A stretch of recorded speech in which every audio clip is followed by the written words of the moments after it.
me on that one. I said the mayor didn't share the gavel over here. I don't like the gavel, you can have it. I'd like to call to order and thank you for attending. We have a fairly large group. I think it's the biggest I've ever seen, so thank you for coming. We will do the roll call and I'll turn this over. And my name is Dave Shipley and I'm present, obviously. Alex is not here. Dave McKendry here. Marnie. Yes, I'm here. Okay, make sure you keep your camera on. Okay. Okay. Don Trosper? Yes, here on this historic occasion.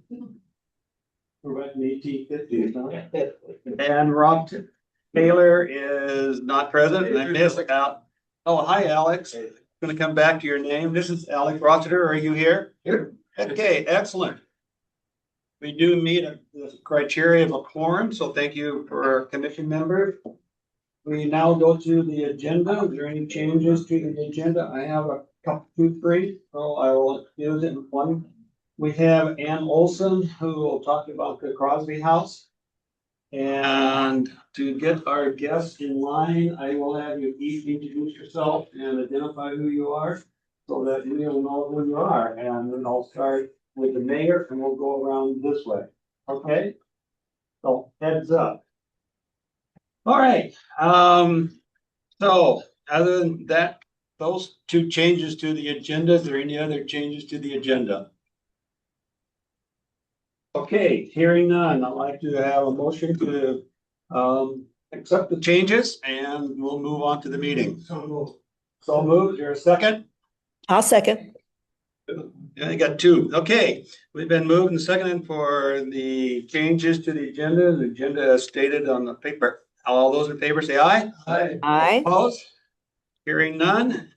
We now go to approval of the minutes from November 20th, 2025. I move they be approved. Second. Okay, it's been moved and seconded to approve the minutes. Any discussion? All in favor, say aye. Aye. Opposed? Okay, we are to the 2026 election of officers. So I would like to open for nominations for chair for the year 2026. I move we extend all officers currently in office to the next calendar year. Sounds good to me. Okay, been moved and seconded. Any discussion? Okay, all in favor of myself and Alex continuing on as chair and vice chair, signify by saying aye. Aye. Aye. Opposed? Okay, and thank you for that. And we are to public comment, and Ann, I'm gonna call on you, and it's about the Crosby House. And wherever you're sitting, right over there, okay. Well, I want to thank you for having. Was she the on camera? opportunity. Yeah. Okay. So, and I don't know if they can hear or see on the screen. Marnie, can you hear? Not great. Is there a way to turn the volume up? Louder. So, I'm Ann Olson. I am the president of the Olympia chapter of the Daughters of the Pioneers. And we encompass pretty much all of Thurston County. And we are the ones that manage the Crosby House Museum. And so we have been advocates for the Crosby House for many, many years. It had belonged to the Daughters prior to the city taking over the house back in the 1940s. And we realized we couldn't afford to maintain it. I wasn't there at the time, but those that were at the time. But we are just thrilled to be able to have the house and be there and have our meetings there and that, and work with the city to keep the house up. And it hasn't been in great shape, as an 1860-year-old house will do over time. There are a lot of needs, and there are still a lot of needs. And Chuck Denny, director of parks, knows we've worked a long time trying to do things. Well, we had a meeting today, our chapter did, at the Crosby House. And as you know, we have not had tours in the Crosby House, and it is the Daughters of the Pioneers who have done those tours over the years when they were available. And since COVID, we've not had that opportunity. And we haven't had the manpower, if you will, to really do tours again. But today we determined we were going to start this tours again. So in April, on not the first Sunday, but on the second Sunday of April, this coming 2026, we will have our first tour again from 1 to 4 on that Sunday. Normally after that, and we, as in the past, we had our tours from April through October. We did have 2 Sundays a month, but we're going to try out the 1 Sunday a month and see how that goes. So following in April, we will start in May with the first Sunday of the month through October. And so we hope that you will come and others will come and get the opportunity to see the Crosby House, where Bing Crosby's grandparents were, that was their home, and others after. In fact, if many of you know Charlie Rowe, who just recently passed away, he is a descendant of an ancestor that moved into the Crosby House right after the Crosbys moved out. So we talk about them a little bit also, but we invite you to come, look forward to that, and look forward to the commission supporting the Crosby House and all of you. And because it's a major museum, of course, in many ways. There are only 2 museums actually in Tumwater, the Airport Museum or not the airport, but the Air Museum and the Crosby House. And so when you're thinking of those things, and as you talk about your historical mission that you have, then we hope that you'll look at looking at the Crosby House and supporting that, giving a little extra to the city council. And that we would love to have you. We invite you, Madam Mayor, to come to Crosby House. We'd be happy to give you a tour so you can see the building and see our needs. The last time I was there was in the 80s. Well, we're School tours. I would love to see it again.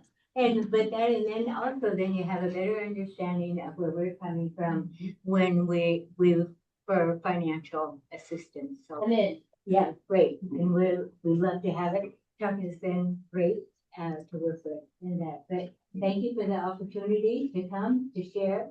And I hope all of you will take advantage of the tours when we're open. Repeat the date for your April opening. Pardon me? Repeat your date for April. opening. Sunday, I think it's April 12th. Okay. Thank you. It's the second Sunday in April. After that, it'll be the first Sunday of Okay. each month. Dave.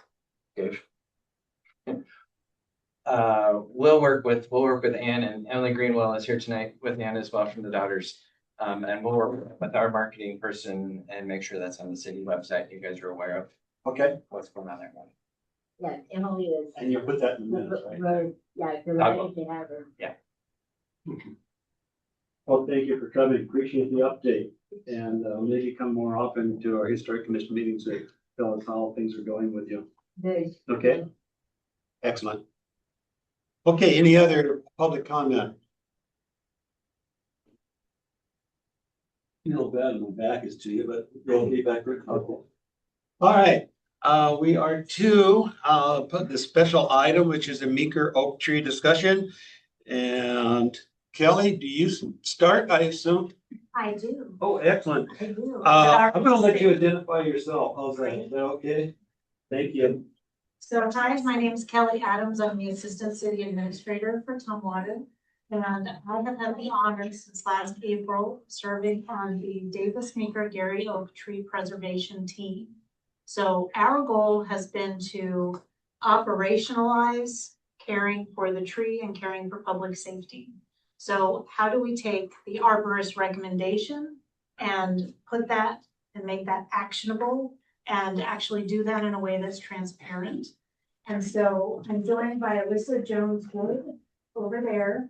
She is the other 1/4 of the team behind you. We also have Brian Coughlin, our urban forester, and Karen Kirkpatrick, our city attorney, is on our team. There's other members of our team, but we are the core that have been working on this since last April. So our first task was to take the recommendation from Todd Prager and Associates, that was the arborist, who did the level 3 assessment, and to have council approve a resolution to commit to preserving the tree and making sure that we were clear that we would not be cutting that tree down. So we took that resolution and we went back to the arborist and asked for a clear work plan of those options. We wanted to make sure that since we are not advanced arborists, that we have clear criteria for when we do things, how we do things, and how we make decisions. So I'm not here tonight to tell you about all of that. I'm gonna come back in February and tell you about all of that. But, we need a few things. And what we really need is a volunteer from your commission to help us to draft some materials for your review. So one of the things that we need is your approval as the Historic Commission to actually implement our work plan. So we need your review and approval of, I think we call that a certification. That process in your bylaws is called a certificate of appropriateness. And when I was reviewing your bylaws, they are very much about buildings. And so I would love to draft an amendment to your bylaws, help refresh them so that this process is really clear and documented in your bylaws. What I would also like to do is to come up with the best way to update you, what the frequency is on the progress of our work. It's a very slow, conservative work plan. That's the spoiler alert. But we want to make sure that we're meeting your expectations on communication and giving you the information you need to make healthy decisions. And then, yeah, just getting that feedback on your communication. And so what I want to show you is we've updated the website here so that this is more clear and it's more transparent. So this is on our homepage right now. And if you hover over visitors, you see there's a section called Our History. And under Our History, and we're just going to move the Zoom screen there, right under the left-hand menu there, right under the cemetery, there is the tree. And so you can click on this and it is a clear, plain talk explanation of what we are doing and the documents that we're referring to make it happen. So you don't have to wait for a packet for your meeting to actually start reading the proposed work plan and to look at the permit, to look at the treatment schedule and the treatment plan. So we want to make sure that we're being super clear. We know the community cares about this tree and we care about this tree and also public safety. So what I ask tonight in preparing for possibly coming on your agenda in February, if you approve, is having a buddy on the Historical Commission who is willing to help draft some materials. Do you need the person before February or February adequate? Before February. Right, okay. And we'll try to be efficient. We'll keep it very minimum and easy, but we don't feel good about drafting this by ourselves. We want to make sure that we have your input and expertise. Good. You have a relationship going with the Tumwater Tree Board also. I presented to them on Monday to invite them to come and view this meeting. We haven't been in touch with them hardly at all. And Jim Cedar on the tree board is right in the back. And I am the staff liaison for the tree board and on the Meeker Oak team. Okay. Our intent is also to keep the tree board apprised of the progress. So the real key that you want tonight is one of the people from the Historic Commission to volunteer themselves to work with you on that. Is there one other thing you wanted before February? I think it would be great because the bylaws are really, they're very specific towards buildings. Yes, they are. What information, the work plan that we have linked here and what we'll put in your packet, and we will also follow up with an email to you to this link. We'd love to know about what would help you make a decision to approve.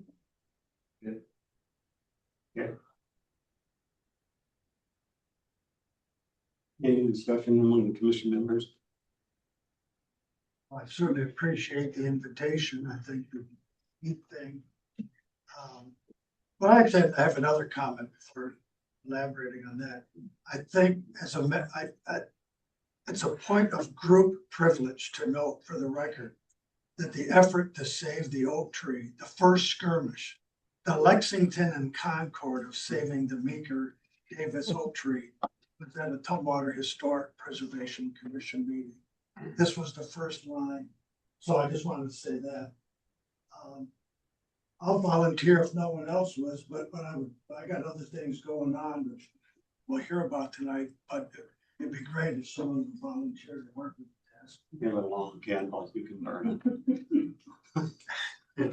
Is there anybody else that would like to be a volunteer? And it reminds me, Chuck, that we need to upgrade the discussion of the Tumwater history on the website.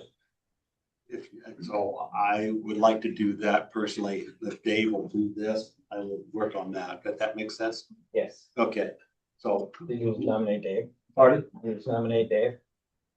Well, they're calling for a volunteer. They're calling for a volunteer, and it's kind of like the person that suggests an idea, they get to do the job. But I would entertain somebody else if they would like to volunteer to help out with the Meeker tree. I'd be glad to be a backup or whatever, if you want to do it in team. That will reduce your candles and then burn it to the place. Okay. I'll burn one and you burn the other. You work together with your signs, so I can see where that might work out extremely well. So to make this official, I'm gonna go back to make this a regular nomination, that motion that Dave and Don would be representative of the Historic Commission. I guess I'm making a motion. As a chair, I don't think I've ever made a motion. But anyway, I'll make a motion that Dave McAndry and Don Troster together will cooperate with the city on the Meeker tree. I'll second it. Have a second? Any discussion on the motion? All in favor, say aye. Aye. Aye. Hey, Opposed? Nobody's opposed, so I take that as a unanimous vote. Okay. Thank you much. And I just dawned on me, I forgot to do the introduction part. So I let you go ahead and finish up, but anyway, she's already left, she was already introduced, she's gone. So Mayor, I'll start with you and we will go around and hopefully pick up everybody. You can't leave yet. I love the flow of this meeting. Leanna Dahlhoff, I currently serve you as mayor of Tumwater. I introduced myself already. I'm Alyssa Joneswood. I'm the sustainability manager for the city and the staff liaison for the tree board. Alex Swarthout, and I serve you as a council member, position number 4. Keith Phillips, stone carver cutter from Tenino, who carved that stone out front of your city hall. Good job. Dan Miller, stone carver, Tenino Stone Carvers. Excellent. I'm Bill Lanker. I'm director of the Tenino Stone Carvers Guild. Emily Greenwell, I'm part of the Daughters of Pioneers. And I'm Ann Olson with Daughters of the Pioneers of the Olympia chapter. I'm Tammy Merriman. I'm the permit manager here at City of Tumwater. Brad Bender, Community Development Director. I'm Jim Seedor, I'm on the tree board. Chris Linden, Washtenaw Facilities. I'm Roger Kears. I'm with Washtenaw as well, Cultural Resources Program Manager. Jeff Cook, City of Tumwater Transportation Manager. Kelly Adams, Assistant City Administrator. Bill Linder, City Engineer. Is there anybody left on staff at City Hall? Well, thank you all for coming. I'm looking forward to hearing from you people on what's on our agenda coming up. So thank you for coming. And I apologize for skipping you temporarily, but we got it in after all. Okay, we are to the Department of Transportation signage. And Dave, can I just ask for a question or maybe Yes. I'm in a discussion based on previous? oh, sure, absolutely. It's my understanding, I think from Kelly, that the Meeker Oak is in the Historic Commission's lap because it was written that way 20 years ago. Somebody said we want to They preserve probably this put it on the tree. local register. Yeah, 1996. yeah, I have it. okay, so yeah, 30 years ago. And I'm wondering is, as you work on this, I think it would be appropriate to reflect on if we had to do it over again, would we do it this way? Or should someone else be responsible for the preservation of plants in Tumwater? Just, you talked about virtually everything else you deal with is buildings and bridges and roads and that sort of stuff. And this one thing, this one tree has kind of gotten twisted and turned and all things around because it's 30 years ago, it was written into your laps. So I'm just curious as to if the city, we worked in the tree board of identifying all the public trees in Tumwater. We find something unique. And we have what we call, I think they're called historic trees. Heritage tree. Heritage trees, okay. They're on the tree board's website. We do what we can to preserve these old, unique, maybe historic trees. Is that something you want? Or should the tree board be responsible for the preservation and management of plants in Tumwater? Just think about that. Okay. Perhaps before you revise your bylaws and all that sort of stuff. If this is a one only thing, then maybe we don't need to take a lot of effort, but we do need to clarify. Well, the bylaws will be eventually go to the city council.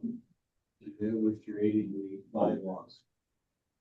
The reason why I'm not speaking part of the board as such, but the tree is significant from a historical standpoint. It's not a heritage tree, but it's darn close if it's not. Pardon? It is also a heritage tree. That's what I thought, but I wasn't positive. Couch my words a little bit. But if you go back and look at past writings and diaries, the Palace Trail, the Northern Extension, the Oregon Trail, they will mention the meager trees. The word David fell under because he diverted whole Highway 99 around the tree to try to put the tree and not have it removed from his go. So your point is well taken. There is an overlap between the tree preservation commission and ourselves. Any other comments? Yeah, I think that it's Alex Roster. I think it's appropriate to keep it under the ring, under our purview. Use its cultural and historic significance in our area. Even with overlap, which actually I think is positive overall to have few different committees, review plans and promoted the austerity.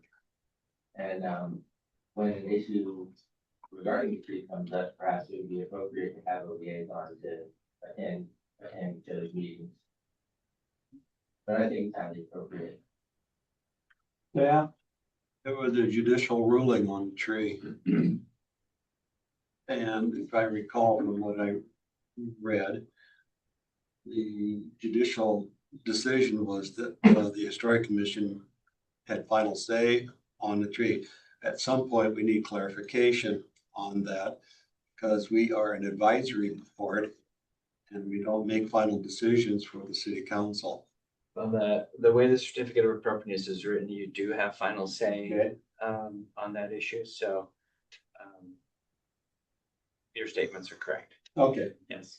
So and I think Commissioner Rosser's comment about working in coordination with the tree board is a valuable one. And that communication needs to happen.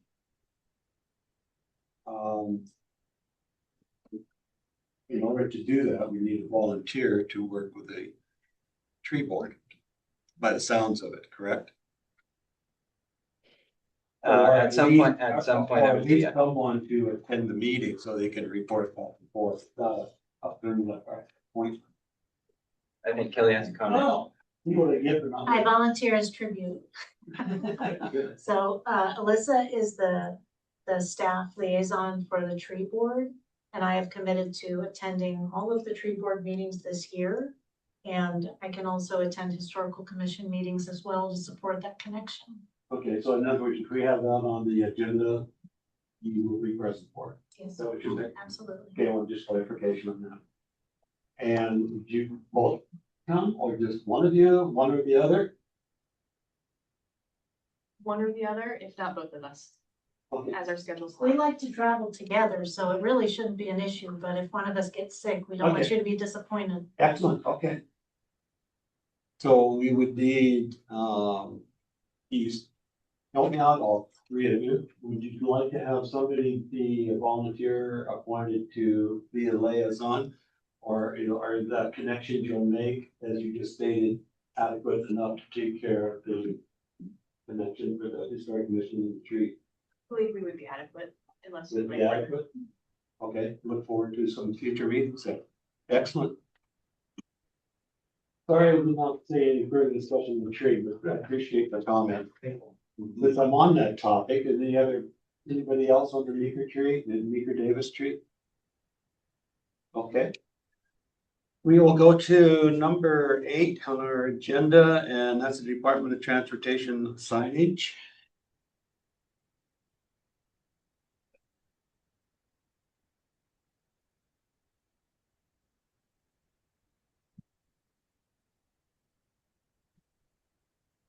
Oh, not this item. Is that this item? Well, I could make sense of the, is that, I'm ready to go if that's what you want to put here. Or do you want to do Tenino stone carvers or roadside? The signage is next. Isn't this DOT signage? Yeah, this is Department of Transportation. Uh, Is next on the agenda. Do you want to switch it? No, I'm ready to go. Let's go. He's actually just. Oh, okay, you're gonna do that. I'm gonna scoot up first. Sometimes he wants to go back. That's right. Propaganda. Great, Turn around. Oh, yes. Picture was designed by Darlene, It's subtle, I like it. who also is the only way I can do these kind of presentations and programs for the Historical Commission business, so thank you, Darlene. So, appreciate the folks from DOT being here tonight, Roger, you especially, since we've corresponded on this, I appreciate it. So we, at the November meeting of the commission, we were going through slideshow 2, this one being slideshow 3, where I was proposing for the commission's benefit the maximal array of historic highway signage possibilities along the lines of what you see now on Old 99, the old 99 signs, there are 4 of them. And the proposal was to put at least 4, if not a couple more of both, I see it all here. Pacific Highway, College Trail, Historic Route Washington, Primary State Highway 1, which actually predated the federal designation of Highway 99. In fact, 2026 is the 100th anniversary of the federal numeric system for principal highways. 100 years ago this spring. And so Primary State Highway 1, also the Pacific Highway, predated Old 99, which is what we know as convention. So it was in the process of that slideshow when we got to this building where I proposed, because of its obvious transportation roadside linkage, I proposed putting maybe a Pacific Highway or a Primary State Highway 1 sign there. And Chuck dutifully apprised the commission in the moment that building is being scheduled for demolition, which kind of surprised me, but then didn't surprise me. Because I knew the city was interested in acquiring this property for any number of reasons, which are really aren't the subject today. But I did want to, tonight, where I'm going with this ultimately, is to, at least notionally, is to lead up to a motion that I'm prepared to make that asks the current members of a memorandum of understanding on the mitigation for the loss of historic resources associated with this property, that the city of Tumwater be added as a signatory to that understanding for the purpose of mitigation and preservation, and I'll get into that. That's the purpose of this slideshow, which we can go through pretty quickly. So let's go to the next slide. So there is a burgeoning interest in this historic roads and highways signs thing in Tumwater. This is on a house on X Street. They heard about Tumwater, the program I gave at the Schmidt Mansion, and this person's saw that where the old college trail went through right there behind the Les Schwab. And so she engraved a little sign on her house that says it's on the original Oregon Trail. So this is kind of catching fire. So that's just kind of to lighten the circumstances. So let's go to the next slide. So what's of interest principally with this, and I'm not an advocate for saving the buildings. What I am an advocate for is saving the frieze that is over the center of the main structure of a 5 or 6 structure complex that was built in the 1930s. And it's that 1930s history that makes a compelling case for preservation. So that frieze, well, the building style as a whole is called something modern. It's on one of my other, can you remember what that's called, Roger? And streamline. Streamline modern. The Art Deco lettering, if you go to the next 2 or 3 slides, you'll see comparable lettering on a comparable project in time, which was the reorientation of Old 99. The Old 99 used to go to what's now the west side of the freeway.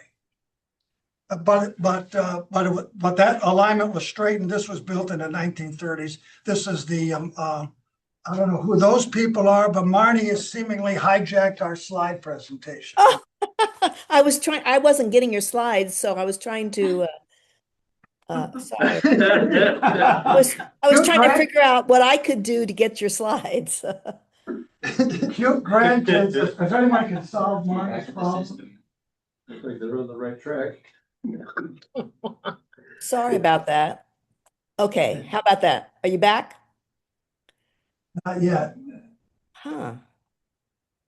How do I bring that forward? Just click on that. The mouse won't go over there. Try minimizing the window.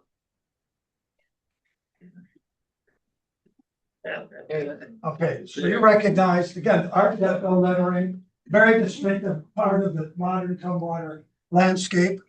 We lost it again. I didn't do anything. Oh, I know. There you go. So just advance to the next slide or 2. In beginning of the end. These, by the way, you could develop a whole interpretive program over the headline nature of this beginning of the inside passage, gateway to the state capitol. There's 4 of these messages, and we haven't taken full advantage of that in terms of a local historical asset. So in other words, there's a linkage between this monumented historical register facility, the Carline Bridge, Old 99, and the correlation to the Department of Highways building, the south end of town. Next slide, please, Darlene. You skipped over a couple, I think. I want to thank Roger. Am I just messing you up here? I'm gonna quit playing with this. Okay. Okay. So these buildings were so important, these buildings were considered so important by the federal government during the 1930s that it's not. Each of them was had a bronze plaque. 3 or 4 of them had bronze plaques put on. The title is Federal Emergency Administration of Public Works. That was the original 1933 New Deal Emergency Public Employment Program. It became the Public Works Administration in 1935. And in 1939, the PWA was also was the Works Project Administration. We're gonna try this one more time. Well, while you're waiting, Dave, Jeff had his hand up. I don't know if you wanted to Yeah. ask a question. I was just simply pointing out that the slides aren't coming across. Thank you, Jeff. Yeah, Good it's to the same know. thing you said, Mary. Yeah. How about now? No. See the federal, can you see the shop buildings plaque? Marty, do you see that? No, we simply have the screen with the Tumwater Highway Department PowerPoint presentation. It's all First slide. words. It's not a picture.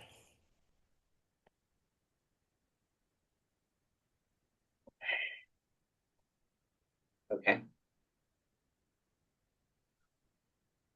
It looks like you've got a layered, Layer 2D. you got some windows open that you don't see. Yeah. Is there anything up there? Oh, okay, so we're back to you can control it. Okay, go back to, keep going back. Okay, now forward. Okay. Each of these buildings had a memorial plaque put up by the federal government. Franklin Roosevelt, President of the United States, Harold Hickes, Administrator of Public Works. This employed 2.9 million people between 1933 and 1939. And in 1939, the state of Washington had 74 operative PWA projects. 19 education buildings, schools, gyms, libraries. The Narrows Bridge was being funded in part under this program. And locally, the Capitol Building, the old Capitol Building, what we now know as the Sherburne and O'Brien buildings, and the Armory in Olympia were all being built or had been built through the same funding source. No one would argue about the historicity of any of those structures. But the one that's in Tumwater is being slated for demolition to this point in time without recourse to any historic preservation element. I'm not trying to be melodramatic, but so DOT, Roger and his people thankfully saved these. These plaques were on each of the major buildings. Go through, you can see the shop building had one. The DOT currently has these under control. And on the next few slides, you can see where these plaques, they're in the low in the center left. You can see where there's the rectangle. There was a plaque there. Next slide. There was a plaque on that building you see on the center right. Next slide. The main building, there you can see where the federal plaque was put when the building was dedicated in 1939. By the way, in the Daily Olympian, I found the notice to contractors for the construction of this building. It was in the October 25th, 1938 edition of the Olympian, and published by Lacey V. Murrow, which is a name that otherwise known as Ed Murrow's brother. There's a bridge named after Lacey V. Murrow. The building was finished the following summer. That's kind of a different context, but it's worth remarking upon. The whole thing was built in less than 9 months. So let's go to the next slide. So what I'm proposing is that we seek to get admission to the memorandum of understanding for the purpose of accomplishing something like what you see in the next few slides. This is the old, I won't call it a frieze. We got some stone people here maybe that can help us with the nomenclature. But this William Winlock Miller High School, which is on the Carline, there's Carline again. The Carline side of the Olympia High School, that used to be over the front of the old high school. It was next to the old Thurston County Courthouse, which was across the street from the current Capitol building. So there's an example of this kind of preservation effort already in place in town. Or in the next instance, Garfield Elementary over on the west side of Olympia. That used to be the entrance to the old Garfield Elementary. The historic preservation community had the good sense to save as a token of history, again, the monumentality of the old opening. So I just tried to pull, I think that runs the those are the range of my comments. Except I would just, I get, maybe just to reemphasize, the pier buildings does this, in this Thurston County, the Sherburne building, the old Capitol building, the Armory. And I think that those structures there, oh, and by the way,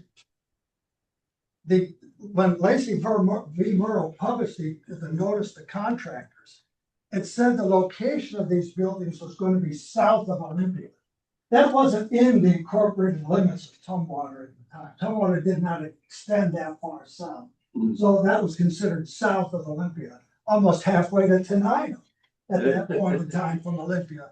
So I think the freeze is worth saying. Thankfully, there's some folks here from DOT that can answer some further technical questions. And so I appreciate the time to be able to make this presentation. Thank you. Thank you. DOT. However you want to open up, certainly they have the expertise to tell us about the possibilities of removing that and saving it and keeping it in one piece or a couple pieces. Yeah, if I want to add something big, that was interesting history. I want to add one more connection. It's interesting you showed the William Winlock Miller High School sign. That original high school was actually designed by the same person who designed Correct. the highway department facility. Joseph Wolff. Joseph Wolff, who's also, you know, a significant component of the history of that facility. He was a well-known architect who designed, you know, over 150 buildings in Washington State during that period, starting around 1914 up to around 1940, and including the original county courthouse as well was another one he designed. So there's another interesting connection there.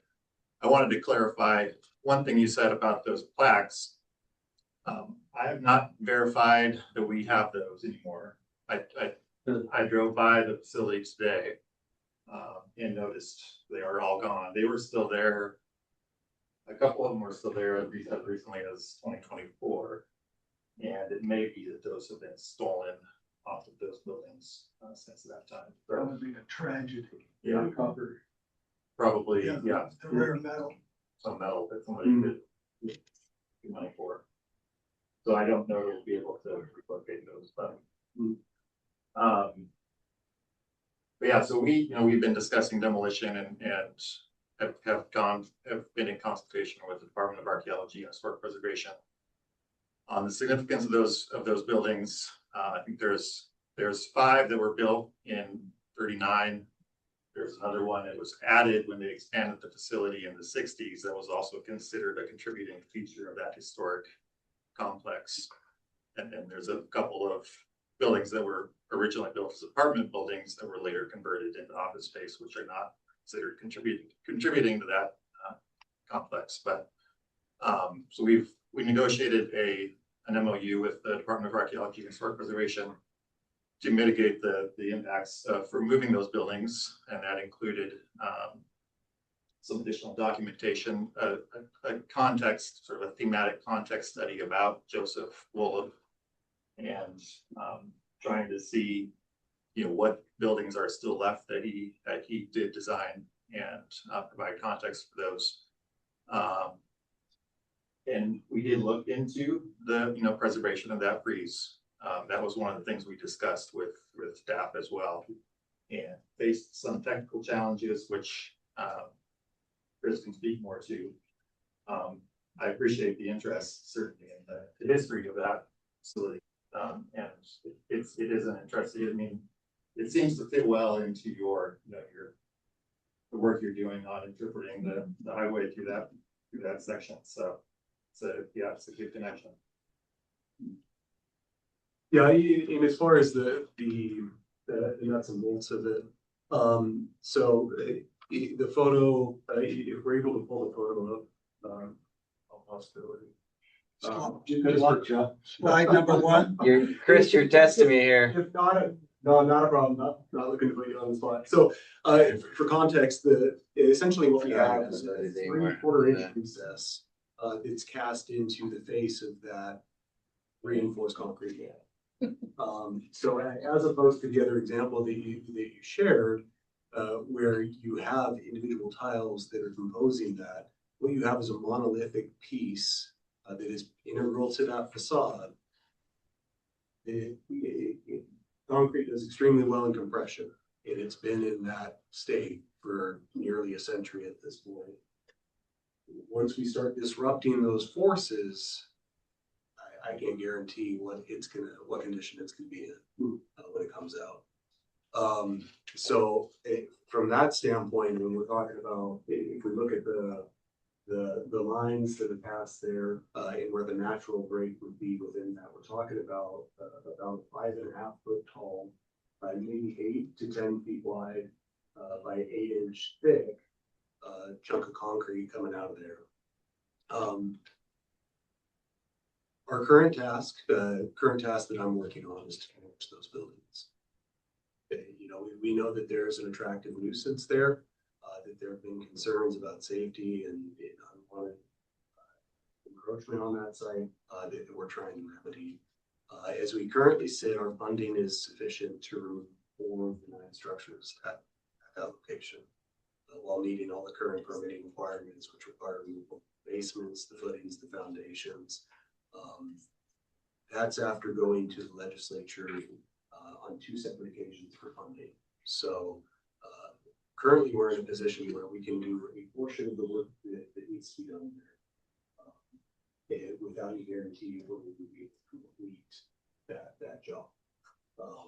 So I say that just for context. In if I'm a demolition contractor, the last thing I want to see is handle with care, salvage, and preserve. The cost of that portion of the work is going to go up significantly. So currently that's not something that we had anticipated or have. So just for context, any questions on that? Yes, please. So was there any concrete? I think I know the answer to that. Let me just ask you this.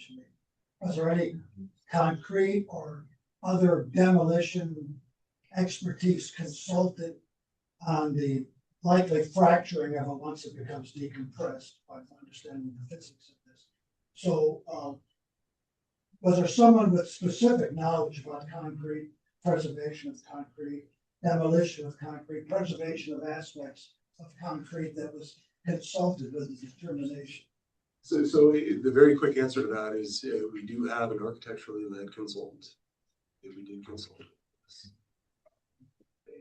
To the extent of expertise, I can't speak to what your specific request. You're saying somebody who's, I don't know how many years of experience, but the feedback that we got from the consultant team in the structural team that they had engaged was that salvage was unless so it was just a generic structural engineering. Not that there's anything wrong with that, but there was no specialized.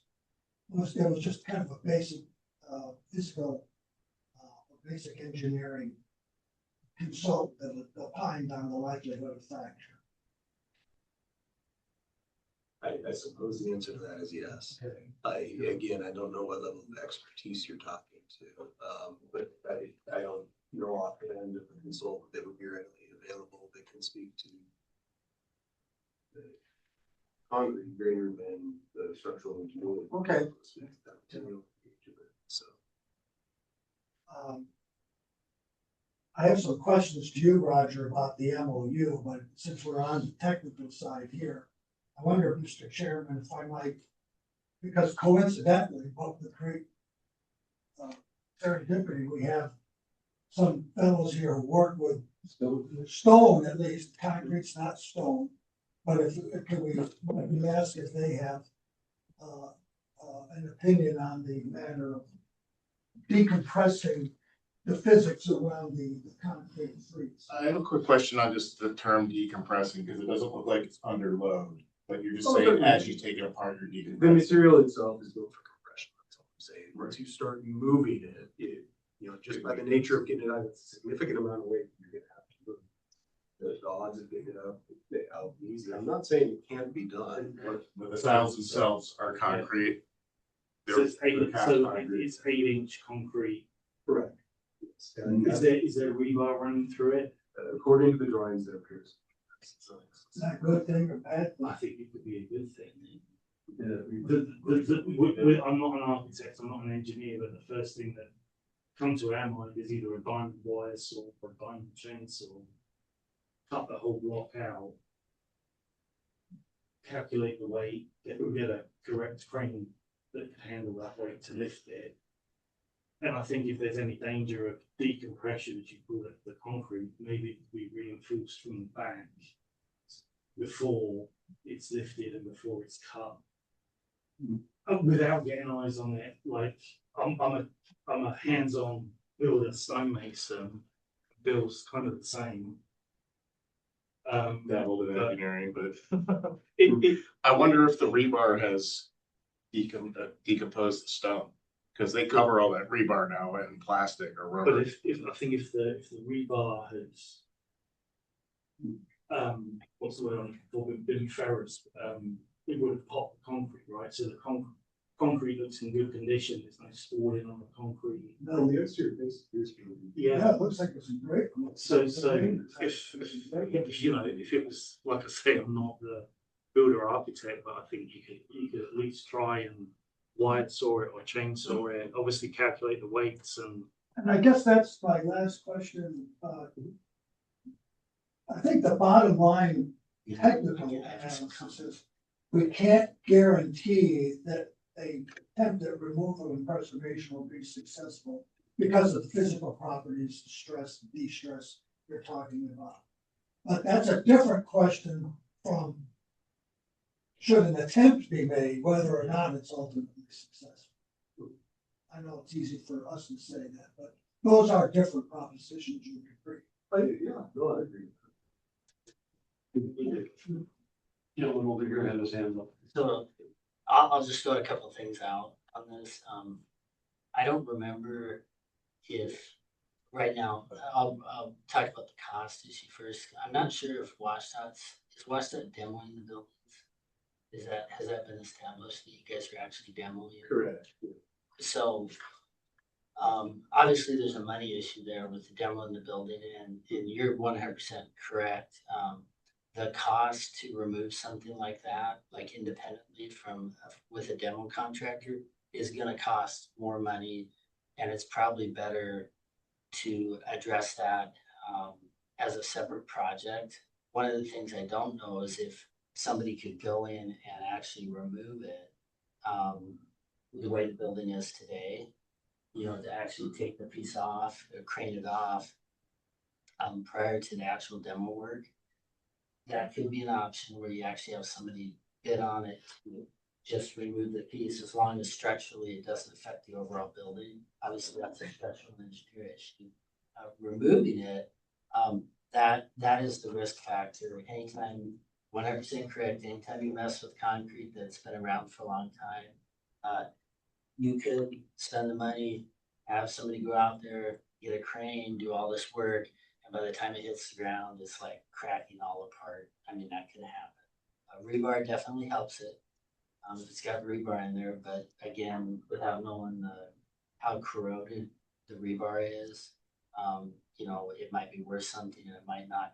Probably the most important factoid of the whole thing is that piece, kind of from what you were talking about, because I don't know exactly how big it is, but it's probably about 4,000 or 5,000 pounds. It's probably about 5,000 pounds. So, which is a pretty big lift. That's a pretty big, now again, the other thing I'm going to point out here is that the other option would be to take it in pieces. That's a possibility too. So I know everybody's thinking about just taking the whole thing at once. It is possible to cut it in pieces as long as you're not affecting the lettering. I don't know how wide the lettering is on it. The depth of the lettering itself is 3/4 of. Yeah, I don't know how far apart the lettering. The space in between the letters. Yeah. is what Oh, you're I see. saying. So I mean, if you had enough room in between the lettering, in theory, you could maybe cut it in half. If it was too much to crane out, you could take it in pieces and then try to put it all back together. That has been done before. I think one thing to remember is that it is possible, I think, to actually remove it and take it off, but without knowing, but the cost is the issue. Like it's how much that will actually cost and there's no guarantee, I don't think. I don't even think the contractor would guarantee that they could pull it off and when they put it on the ground, it's gonna be pristine. Like I said, you may take it off and put it on the ground. So could I make a suggestion? If the building's down for demolition, could you not take a sample, drill a core through a section next to the piece for removal and have an engineer test that concrete to see if it's even viable to begin with? You can give them a call. They can put it under a hydraulic press, what state because I know concrete kind of deteriorates after like 80 years, right? It starts to. And a lot of the mud in the 30s was really sandy. I thought it just began to cure after 80. Yeah, so I think that's slack. someone Slack line. Someone will probably correct me, but I think it once it hits optimal cure, which I think is like 80 or 100 years, Yes. then it starts to degrade. And I'm not an engineer. And No, you're I've right. got I other mean, people who- coronet is a fine choice for determining, whether it has rebar or whether it has Yeah. what the condition is. And Again, that's a cost issue because you're talking way up in the air. Someone's got to get the machinery to core it up there. So I think it's a doable thing and I think it's kind of cool, but you'd have to really talk with some specialty people to get a price. Because it might be more expensive than you think. Quite honestly, talking is what, that's ultimately, I'm just trying to get us in the game of discussion. The city of Tumwater generally, the Historic Preservation Commission specifically going forward. But I think you made an important point though, and I don't think it wasn't what Chuck communicated to us, and I'm not accusing Chuck of holding back information. But until this moment, I presume that the department had resources to clear the whole site, but that's not clear. There's only money to take down a portion of the building. Currently. So the ordering of that demolition is a collateral issue for present purposes.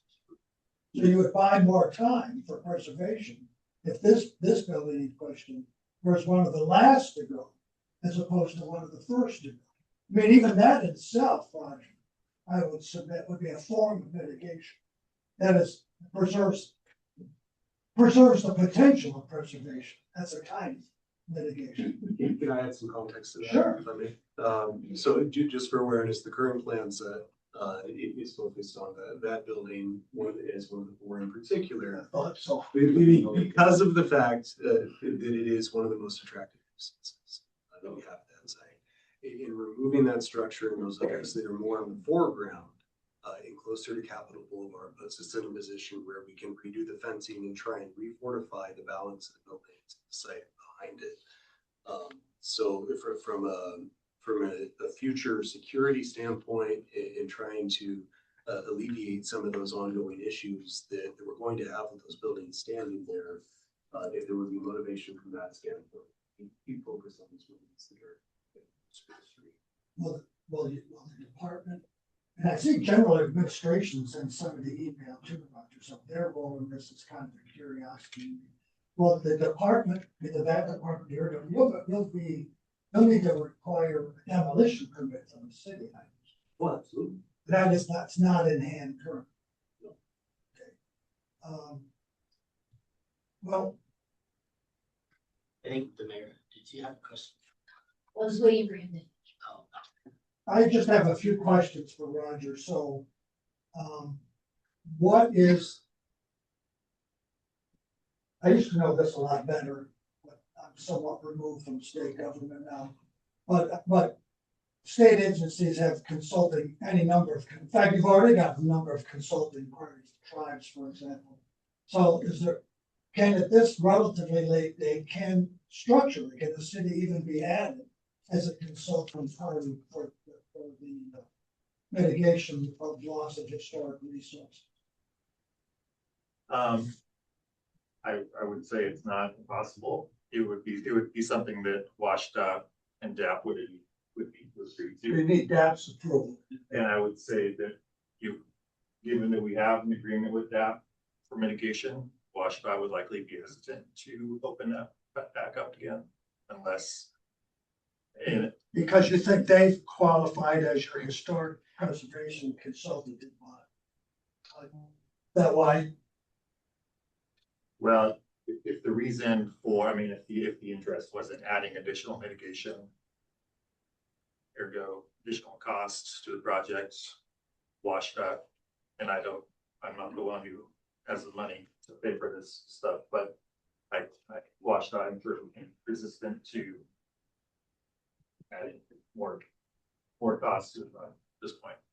But as I understand, there's different levels of consultancy. So which one is the most practical? There's signatory, which I'm not, that seems like what you're, but Yeah. there's also concurring and interested part. Yeah, and I'll say, this project is state funded, so it's going through a state process. Governor's Executive Order 2102 is the state process for this type of activity.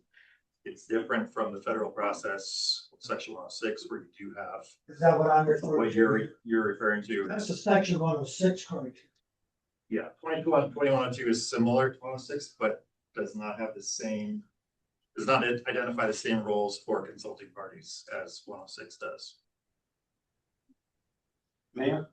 Yeah, just had a couple questions. One is, what would it look like to do a cast of that?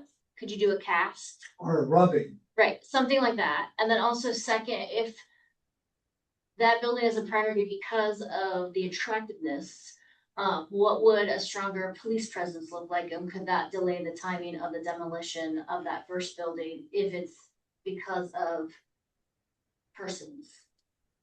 A very good question. Quite honestly, I don't have the expertise to know the answer. I can certainly consult with our security folks.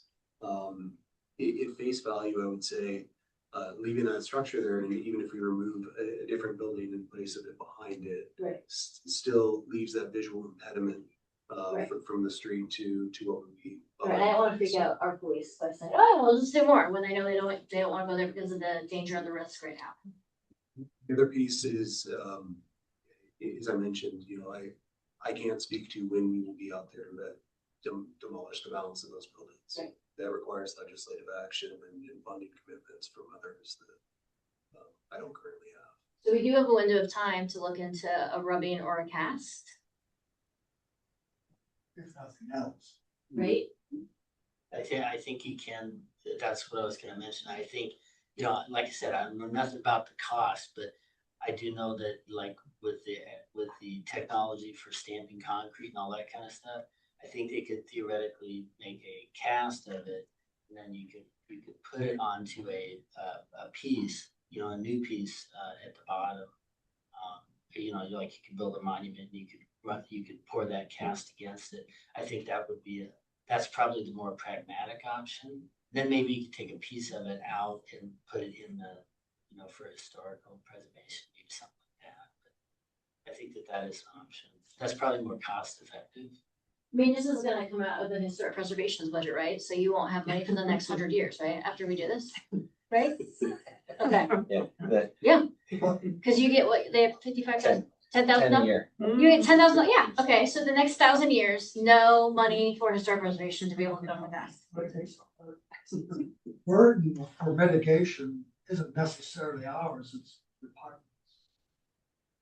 I mean, we can certainly help, but Roger, I see Roger nodding there. Yes, the historic this commission certainly couldn't afford even the most base level mitigation efforts, but it's important to reemphasize. I mean, the MOU with that does say these buildings are eligible for the state national register. If somebody were to write a nomination, they'd likely be put on the national register, which could trigger Section 106 rules. I'm not proposing we do that.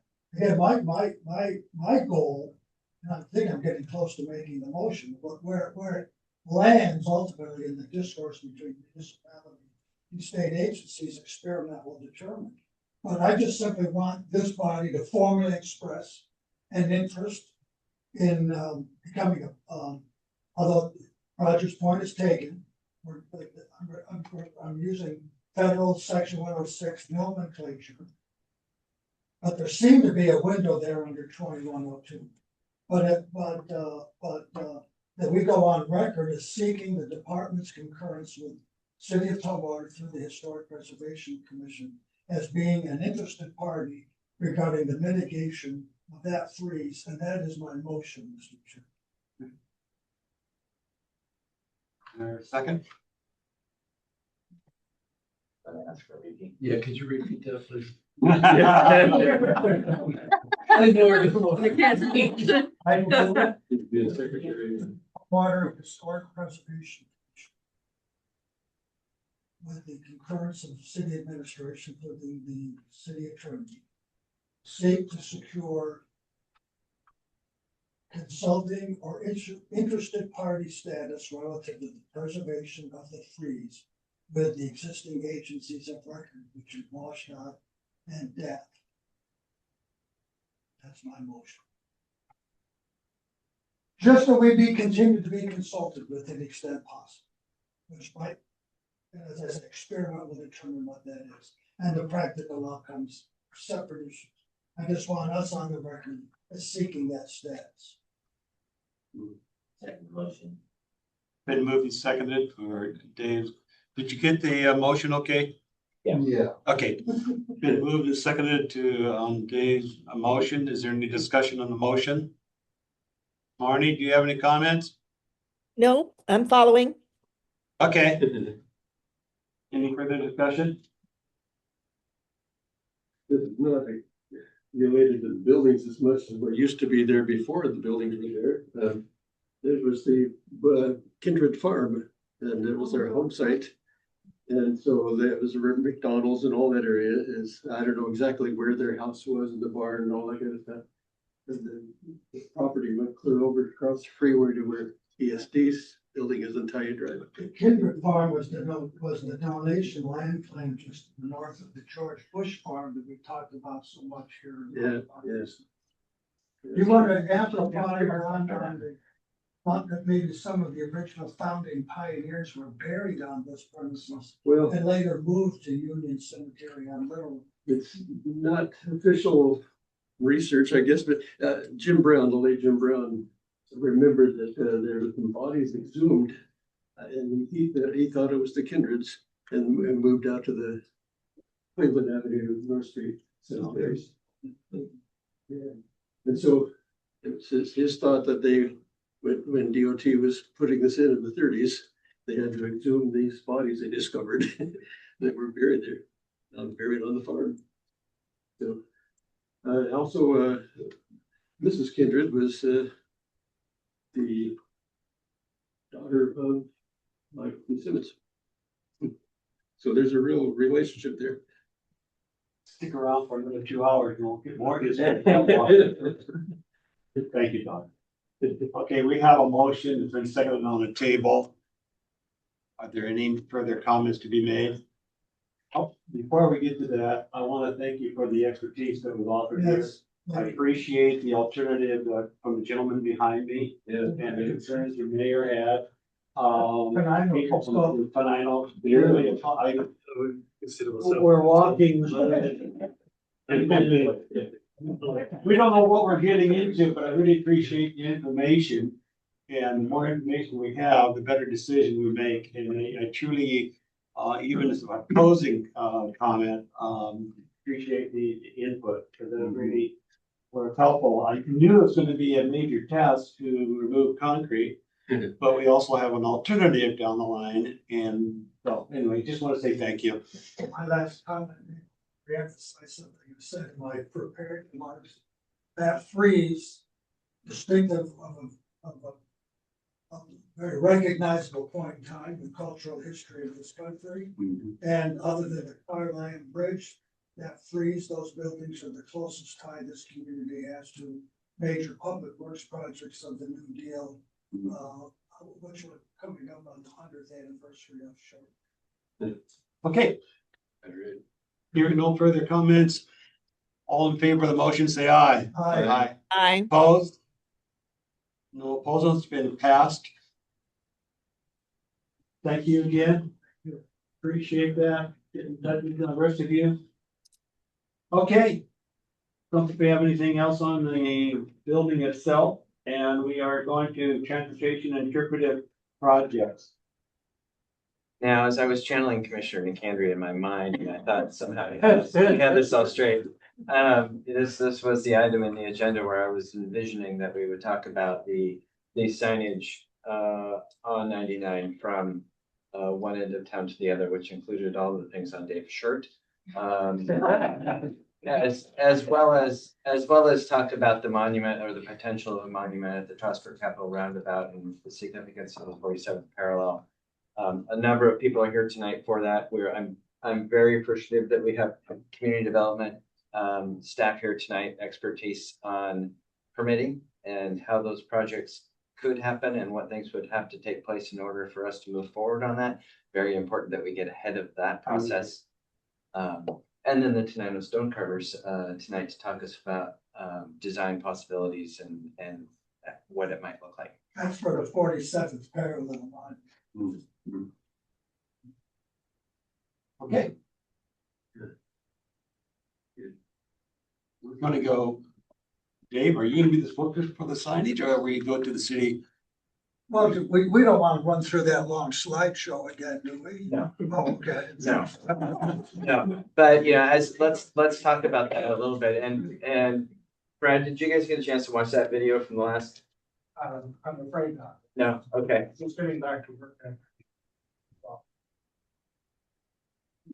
We could fire it up. Darlene's here. If Marnie doesn't touch it.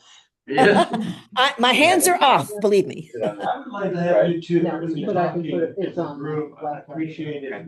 Maybe switch chairs or something. Oh, it's on your laptop, so. I But I don't. put it on another thumb drive. Okay. Yeah, might like- We're still on transportation history. No,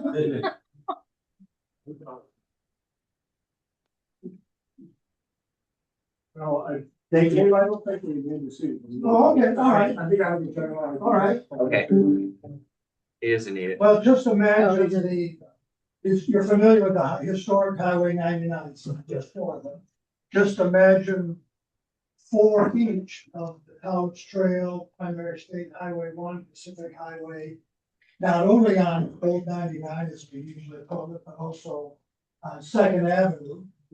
And down by the the Boston Street Bridge to Falls Terrace. 4, 5, 6 signs of each of those highways spread out across the city, maybe a couple down Little Rock Road, because Little Rock Road was actually Highway 1H. Before they went all over there. So that's the concept, just to replicate what we've already done with the historic Highway 99. Okay. So with Tammy Selk and Tina Finer Alex, we took a look at our existing code, which is the sign code. Which would probably also cover the monument items we're also discussing. One of the concerns that I had was our sign code wasn't built to really explore or deal with these things. For example, the signage you pointed out on the Carlin Bridge, plus the turnout and that, all that is really not part of the sign code. It's just, it was predated the sign code, probably about 30 or 40 years. So we don't have a mechanism right now to say, yes, we can do that. But we do have examples of things that we've done in the right of way where I think using those as examples would be a good idea. And what I'm thinking about is primarily our wayfinding sign. That was run by Public Works and approved back in 2010 and 2008, and subsequently amended. All of the directional signs for the historic district, the things that you see off the freeway, all that kind of stuff is contained in its own plan. It identifies where, what the signs look like, all of those details.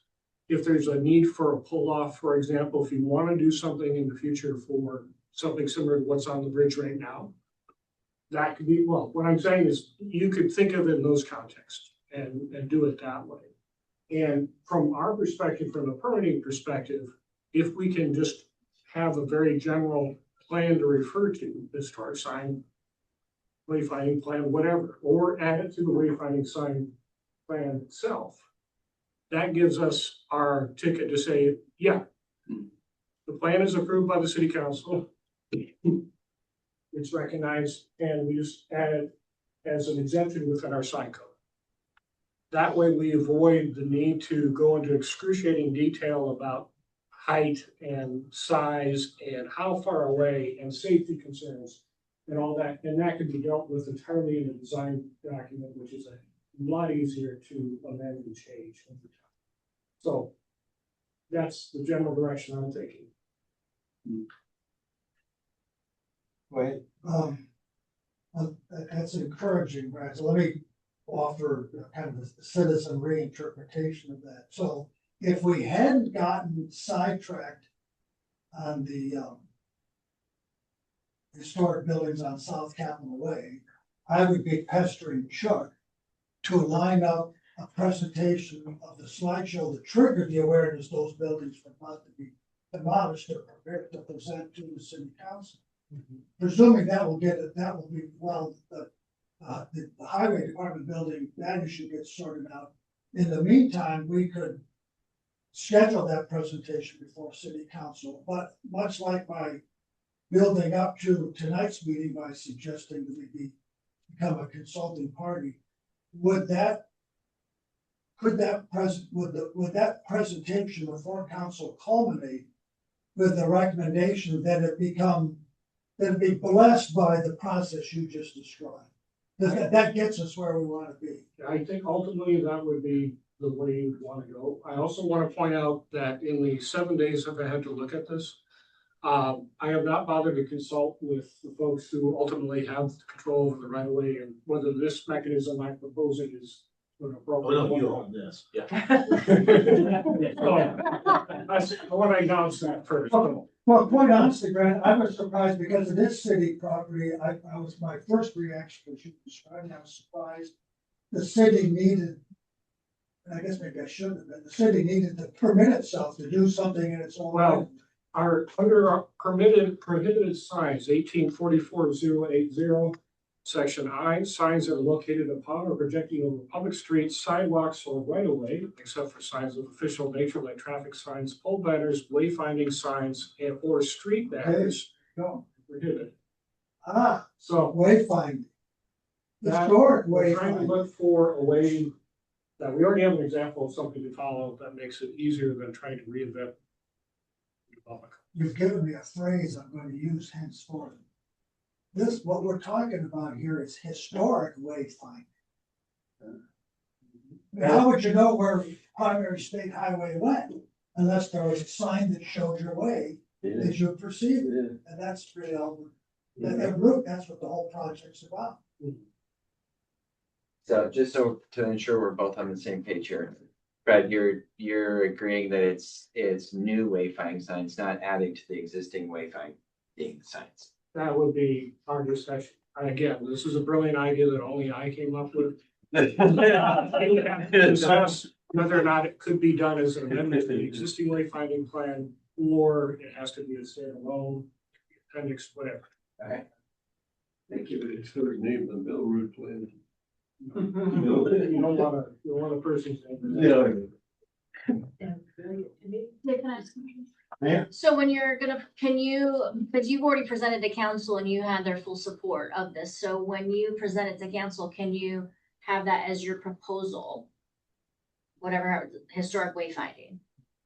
I presented to the council, and what I called earlier tonight,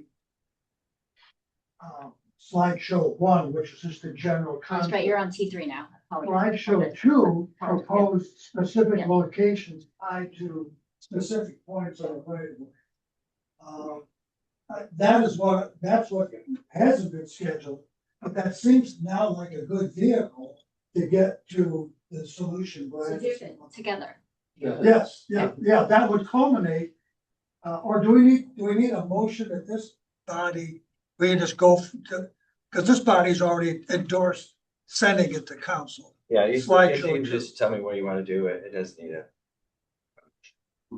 Does that have to be at a formal council meeting or can it be a work session? So I might we add Ted into that Wait, discussion? no, as if you well? wanna, if you want council to vote, then it should be as regular council. Apologies. Yeah, sounds like the council needs to vote on this. Yeah, at the same time, I think that having it at a work session would probably be appropriate. Right, but we don't vote at work session. I know, but at least to get does it work, and here's the general format. If you wanna do a work session, then have it on consent.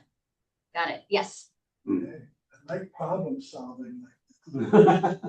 So my suggestion of Ted is, I have concerns about your concerns with too much signage or confusing signage That or was just, dangerous we're- signage. you're up here at the 30 and 20,000 foot level, and we'd be talking at 1,000 feet, and I don't really know if we need to, because it'll just be in review of the plan and comment and back forth. I mean, Bill would love to get up and talk for an hour on signs, I'm sure, but. Well, well, you guys see the. Yep. November, so you have seen the November. Yeah. And that was maximum. That was, if you wanted to go the full enchilada, that's what you would do, but we don't need to do that. It gets to be a problem. Yeah. We just need certain representation. To borrow some language from the mayor. I mean, the answer is not no, it's the answer is, okay, so how do we do this, and what either restrictions are in place that we may have to work around? Just so we all go in with an informed decision. So it's like, can we put signs up and down the corridor? Engineering, transportation perspective? Sure. Here's the things we would like to make sure get addressed in the plan. Can I ask you a question now? That was it. Do you find the current array of historic highway 99 signs? I'm gonna use the Goldilocks test. Too many, too few, or just right? You can't, I mean, you can't really tell because You can't. you have to look at the area where you want to put the sign or how, Okay, what's so it's going not the number of signs, it's the visual impact on wherever they're placed. There's a whole, That's part of it. going back to the wayfinding sign plan, really that also looks at interactions with where are the trees, where are the utilities, what are the other things that we know are gonna be coming, improvements in the near future kind of things. Motorist distraction. It's really, from their standpoint, of finding the absolute best place for meeting safety. If I wanted to sit on the transportation engineering side of things, it would be lateral space, it'd be make sure there's no conflict, it doesn't cover up other signs, what's maintenance, what's schedule, blah, blah, blah, blah, blah. Right? If I want to be a father of 5, which I am, and my kids are interested in history because I tell them they should be, it's okay, but this should have impact. Right?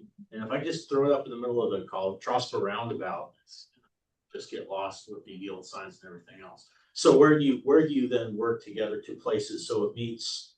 Yes, we are governed, but you made a comment earlier that I want to speak to, I guess. So but you say, does the city have to ask it, give itself permission to do something? I'm on the forefront of traffic. So when things come in from citizens of questions, I'm usually the one, I choose to be the first person they talk to, usually the last person I talk to. And one of the things I say is, we don't do things for no reason. And it's not to my whim as a traffic engineer, like, yeah, I think it's a good idea. Sometimes there's laws or guidance or governance that say you can't, or you shall not, or your limited authority is this. I take that very seriously. So it could go, yeah, that makes total sense, but there's a guiding principle over here. There's a law over here. How do we work within this to get something? We don't want to let common sense throw out the window, but we don't necessarily have to permit ourselves, but we are guided by governing documents and else. And there's something you said that I want to respond to, which I appreciate your saying, which is that the plan, such as this, that I presented in November, went out of its way to place a large number of these prospective signs around Peter G. Smith School and Michael T. Simmons Elementary.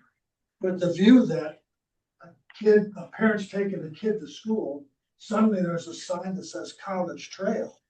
And the child says to his mom or dad, what's the College Trail? And that's what I call readily accessible roadside history.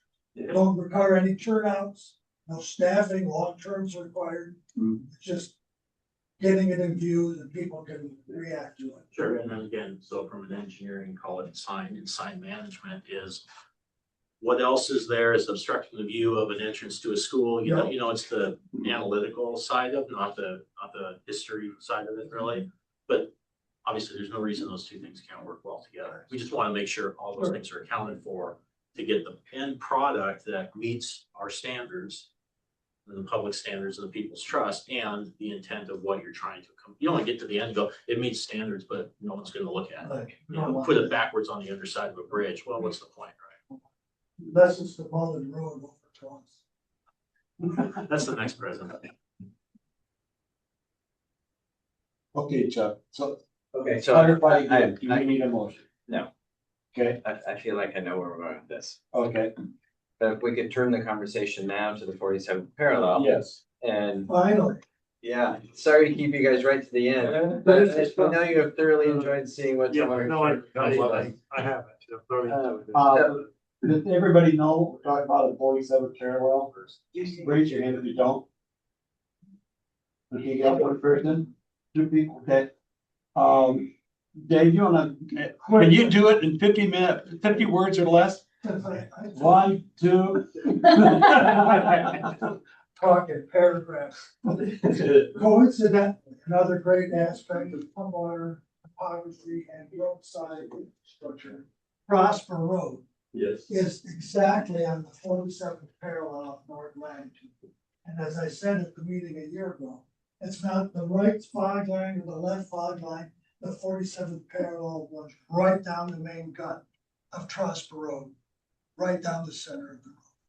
And that I thought would be fitting with these delightfully fun traffic circles to drive through to memorialize with a monument, and who better to do that than our esteemed neighbor city colleagues from Tenino, stone carvers par excellence.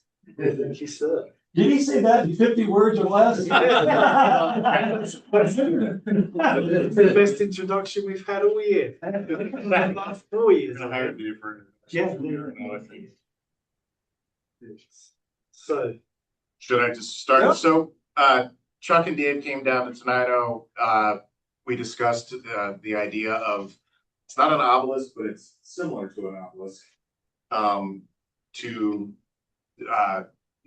use in this, roundabout. Dave did like an obelisk that he found. Well, what would we call this? I don't even know what that shape is. We showed. Well, I'll get to it, but anyway, we'll just call it. Inverted trapezoid. Inverted Respect inverted Shall I trapezoid. draw the shape so everyone knows Right, all right. what we're talking about? You keep talking, I just draw the shape. Okay, so I started looking at the scale. It's a 60-foot wide circle. And in my mind, you know, with a 30-foot radius, 15-foot tall piece, and that would be visually appealing. Also the kind of concept, so it doesn't, if it did, not that it's gonna, but if it ever tipped over, it stays within the footprint. You know, barring acts of God and such.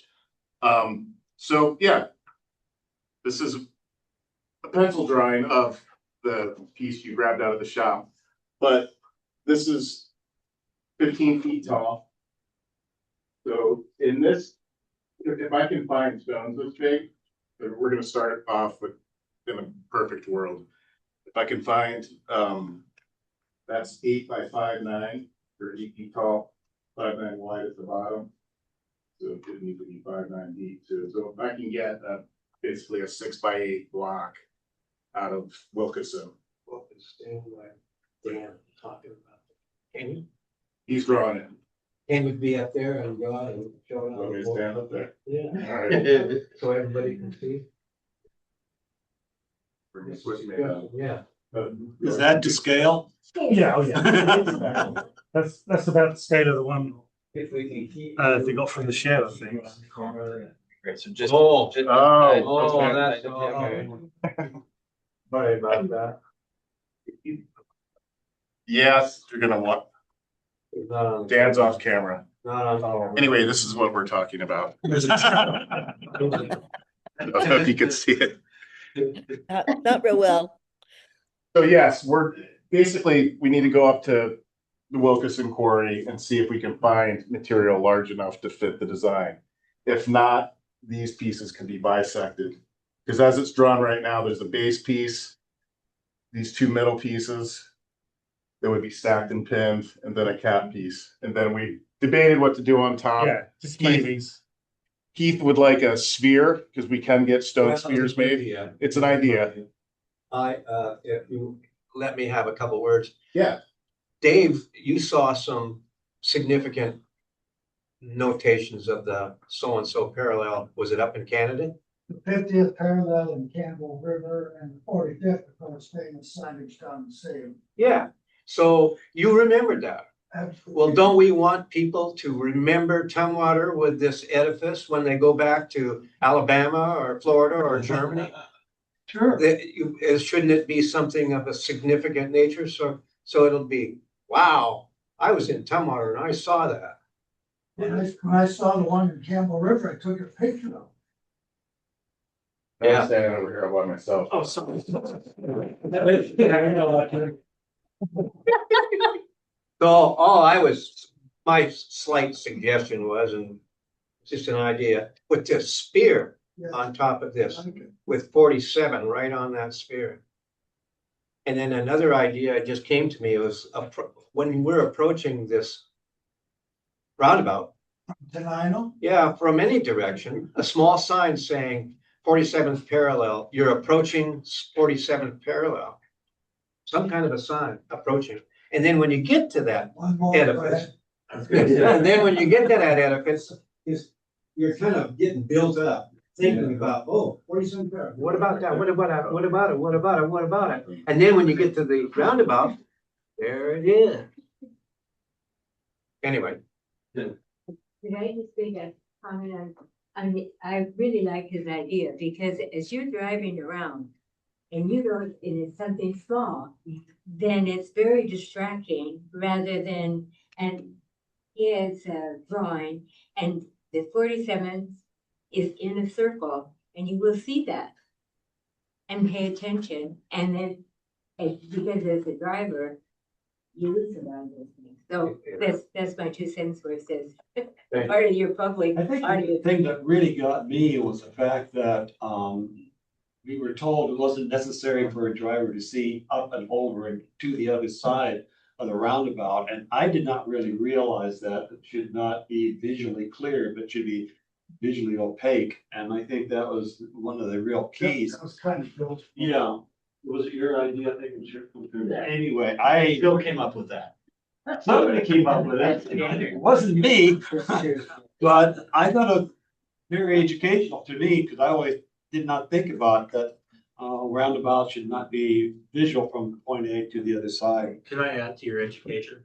Yeah. Since you gave me Go that for it. point, just ask one quick question before I tell you what I'm gonna tell you anyway.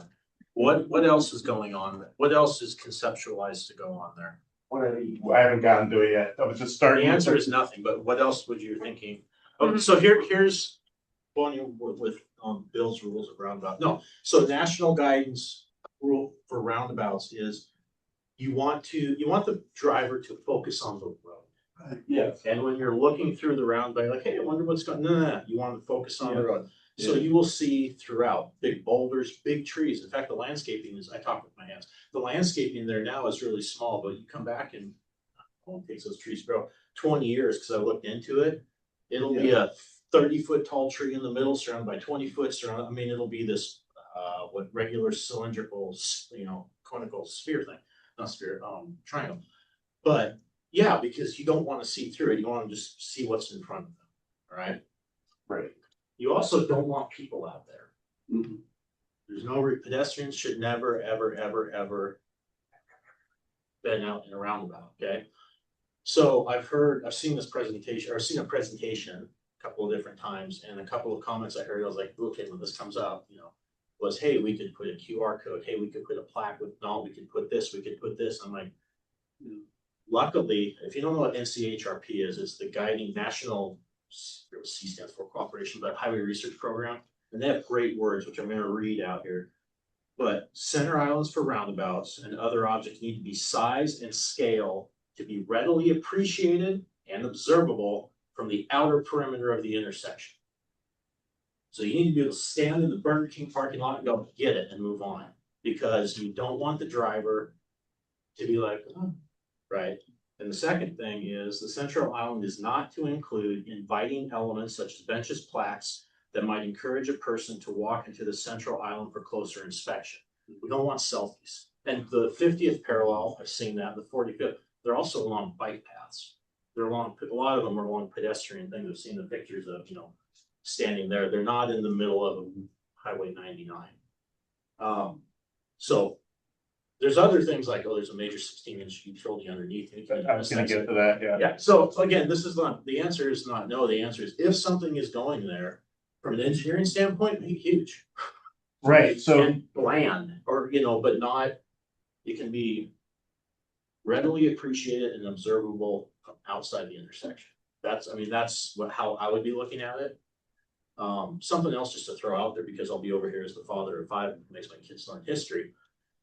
Is 53rd Avenue is also on the 47th parallel on the east side of Tumwater, and it also passes through Bell Redmore over here, and it's also going to go right through the trail Bill's going to build on the Chutes Valley. So if there really is from a city standpoint, this is outside my traffic engineering, but if you wanted to put something, you put something on the trail, you put a sign on 53rd, you put one on just signs, sorry, but they're signs, and if you need a big thing, there's other opportunities of the 47th parallel beyond running through the major thoroughfare. That's my thought as a father, as passing that on. I mean, if I wanted to walk my kids down and really have something, because this isn't transportation money I'm spending here. Is I put something huge on that trail and a nice plaque that says this commemorates and then if you're driving up Henderson and there's a sign that kind of matches with it, you're over on Bell. Okay, now the community gets drawn together by this one simple concept rather than have it be a rally point where someone's driving around in circles saying, look, kids, Big Ben Parliament, if you know the old movie, trying to read the obelisk as they're driving around 5 times. So some of this is outside my, I'd say, subject matter expertise, but this is what, as an engineering side, I think you hear what I'm saying. Yeah, that's readily observable and like, okay, I get it and move on, because I want to focus on the road. I want to be safe on the road and I don't want anyone to walk out there. So yeah, the more detailed we get with any inscriptions or anything, it's kind of counterproductive to. The old term would might be attractive nuisance, right? Right. Yeah. Right. I was just kind of getting to the basic idea, but if we try to stack stones in that middle, your points are well taken, or The biggest Jenga game in the. well, that's the part we can do. You guys can figure out what you want to put on it, but our job's to go to source the materials, figure out how to transport it, cut it, put a 1:6 bevel on it. Which leads me to, what is underground there? Now, do we have weight limits? What kind of utilities are hiding under that thing?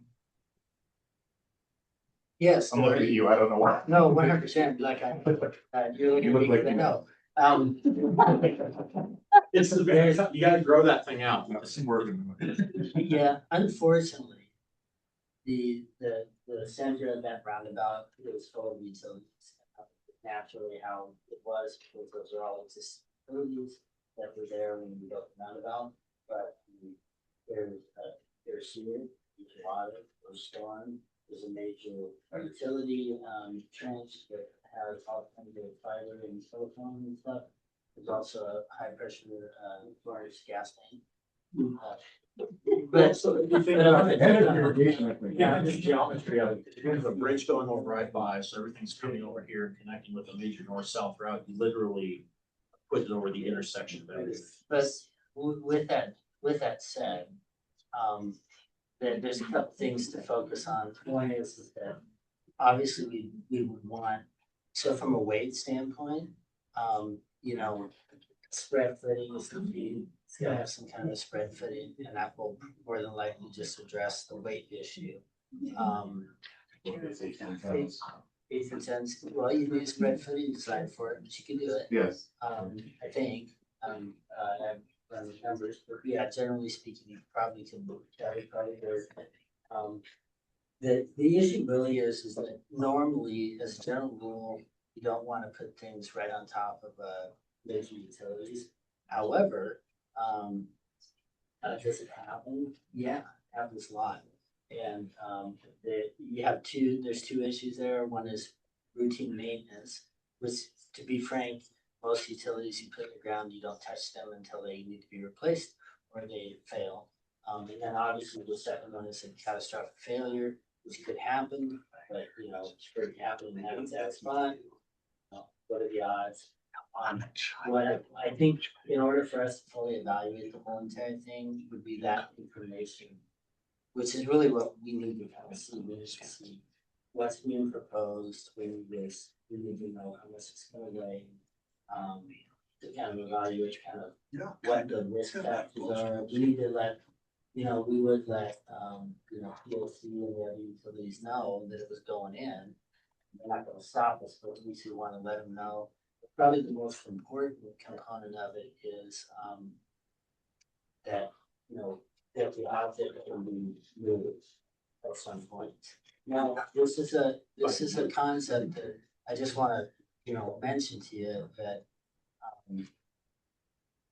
that with, that's one of the issues too, just because of the application. I talked about this last time I was here, was the concept that, you know, I'm not saying it would ever happen, but it could happen that you would have to eventually move it to do maintenance or some other thing that happens.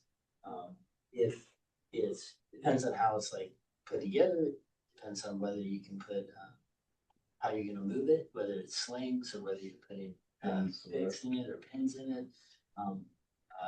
You know, that's just, those are things that need to be considered in the big picture. You're answering my questions, because yeah, I wanted to just deal with this shape before we got into details and, you know, adding all of Can I our. ask a question? I don't know what information you were provided as far as amount of space out there. You're just saying the circle. This is why I'm at, you don't need. I was just given those design work or little printouts. Because the plan, well, all I had was in the Trosper plans, it has that rectangle that says don't put anything under here. And it's not a very big rectangle, it's like 6 by 8 or something. Well, the last time I was here, we talked about those. Again, you know, I think I mentioned that, yeah, that's a big point, because I have utilities, I have surface utilities in the center of the. So I have surface utilities in the center of the roundabout, so I think, I can't remember what diameter that was talked about last time, but, you know, there's a diameter that's a free space in the center. But I can't imagine this thing is bigger than that. I mean, it could be, but you'll have to tell me how big it is. I don't know, I think it's gonna fall over. Well, it would be 15 feet tall. What's your depth or what's your width? I need to know. Right now, that's drawn to, I believe this is 5'9". No, that's 7. These are 7 feet wide, so 7. And I think 5'9" is the base of the first piece, and this piece is 8 feet tall to there, and then that one's flipped over 4'6" wide at the top and 4 feet in the elevation there. Another 18 inches for that takes us up to. But from what I'm hearing, for something that's informational, maybe we do want to put it in a spot where people can spend time with it. Well, if I might, I wanted to ask Jeff some questions. First, Jeff, you used an expression readily observable. There was a third word there. What was that? No, readily observable, sorry, readily appreciated. Okay, what's interesting about Really good with it. What's interesting about that personally is that I've been using a version of that expression for years as to what I've been trying to accomplish with the larger project with these signs. Readily appreciated and observable. That's all that, and to this point, the only reason Trosper Road came up, it was kind of an afterthought because I was doing this proposal and I just kind of threw it in as an addendum because it was current. I mean, it was topic of the day. So therefore, second question, what were those other locations that you said are on the line of the 47th? 53rd. Well, 51st, isn't 53rd Trosper Road just east? It's called 53rd. 53rd on the east side. off of East, yeah, east of Henderson. Okay. By the park. All right, and Well, which park? Belmore, Belmore. what's the park? I just know it's a sports park, but it's actually Pioneer Park. And this trail and The Deschutes Trail is going from, well, the current, basically, water. Yeah, so it'd be somewhere below the Deschutes Valley Park, as with the trail would bisect it. Is that where the big water tank is? It would be. The currently not fully funded trail project, I'll just throw that in there, because we don't, no, I'm just saying, we don't have, it's not like we have extra money, it's not have Brandon come and go, he said, what? Put it where? One Bob Joel design? Yeah. You guys would like to do something that is more, and I think I would too, has informational content, right? From our conversations, I'm thinking that too. It might be nicer to have a place you could bring your kids and have a bench. Take your picture next to it. Literally, and her family picture, and then you can put a bronze plaque or something, I mean, you could take the time and make it something where you could sit there and put benches there. That's how, as a father and as a resident, I would think, well, that makes sense. If you put all the detail out there and then covered it with a bunch of bushes, you're like, well, what's the point of? Yeah. Kids run out there really fast through traffic and. That was one of my first concerns about the concept, especially this is like the busiest roundabout, I think, in the county probably. Was just that, the idea that you want to appreciate it, but not be distracted by it at the same time, because that's the terrible place to have a car accident as well. Because they were going, all of these panels were going to be kind of intricately carved to whatever you guys. You can look around.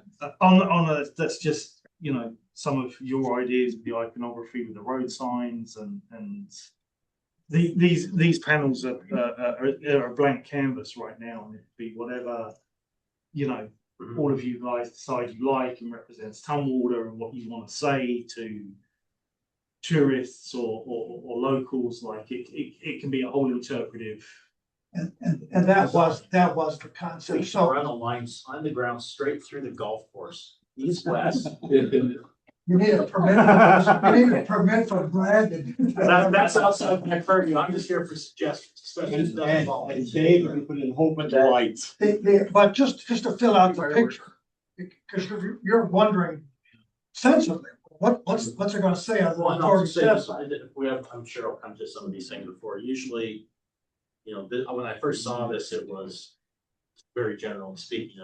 We have a solution. Like, what's the problem? What's the issue we're trying to address? And when I heard when I heard you were Raise the mission. yeah, it's like we're trying to bring. Actually, it was during the council meeting. A couple of council members brought it up, and I'm not going to say which one because she sits right there. I don't see my favorites, but yeah, we need to be educational to younger generation. How do we do this? I'm like, okay, that's not. But we can do this. But let me think. How would I approach this if someone came and said, "Get our kids. How do we do this?" It's just like with your. I'll go back one topic because I do this with your shirt and with the Cowlitz Trail. If I have it printed out and looked at it, it goes literally right at Peter Schmidt School, right? And then it curves around, going through nothing really, well, a bunch of private residences, and then it hits right off of Second at Michael T. Timmons School. And of course, I mean, it's like, oh, we got school. Yeah, why wouldn't you take that opportunity? Tell the teachers it's there, so maybe they'll say, kids, stay in the traffic, but Bill's building a theater out there, will be safe. But it's an opportunity to have that versus putting it in the middle of I-5 and hope people read it. So it's not the middle of I-5. So you had me on that. That's a little exaggerated. But I think if the prospect of building the trail was actually realistic, I think I could.